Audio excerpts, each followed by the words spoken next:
2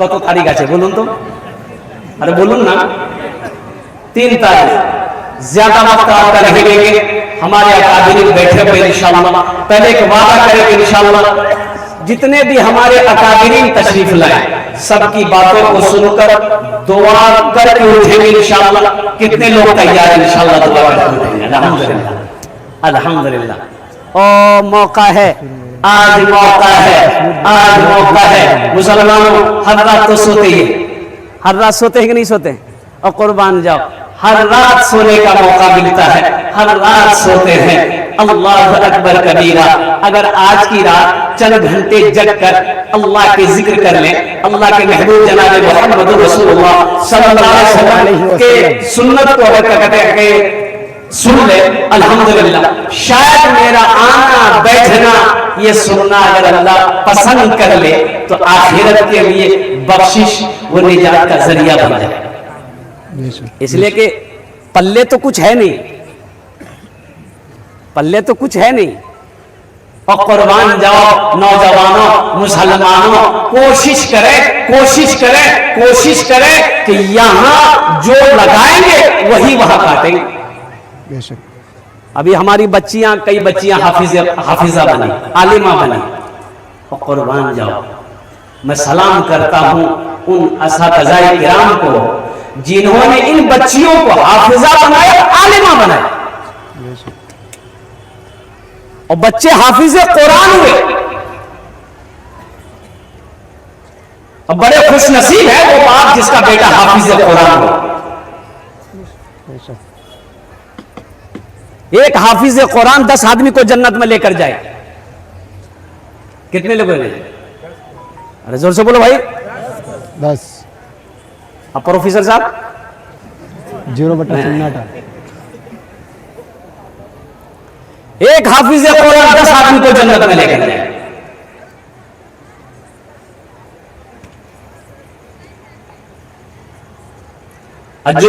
जो बच्चियां हाफिजा बनी आलिमा बनी है बताओ इनकी जब शादी होगी कोई जहेज मांगेगा? अरे बोलो मांगेगा क्या इधर?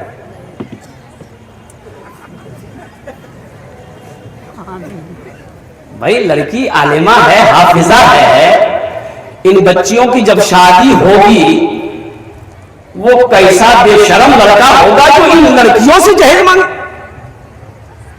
जिसके सीने में अल्लाह का कुरान हो अल्लाह के महबूब जनाब मोहम्मद रसूलुल्लाह सल्लल्लाहु अलैहि वसल्लम की हदीस हो लेकिन फिर भी मांगेगा. हमको लगता है ना भिखारी. हाँ मांगेगा है. इसलिए कि ये तो भरवे न करेगा. हलमी मजीद और ईसा अलैहिस्सलाम और कुर्बान जाइए गुजर रहे थे. एक आदमी बोला कि अल्लाह के पैगंबर पोजीशन ठीक नहीं है दुआ कर दिए अल्लाह कुछ दे दे. तो आपने इशारा किया एक पत्थर का टीला था. आपने कहा कि अल्लाह इसे सोना बना दे. जो बोला अरे वाह ये तो सोना बन गया. फिर पीछे आ रहा बोला आप जाओ ना उठा के लेके. बोला नहीं एक और बना दी. एक और बनाइए एक और बना दिए. अब जाओ बोला एक और बना दी. एक और बना दिए. उंगली इशारा किया अल्लाह के हुक्म से अल्लाह बना दे. अल्लाह बना दिया. अब तीसरा ढेला बन गया. फिर भी घर नहीं जा रहा पीछा. बोले अब क्या है? बोला हजरत अपनी उंगली दे दी हम.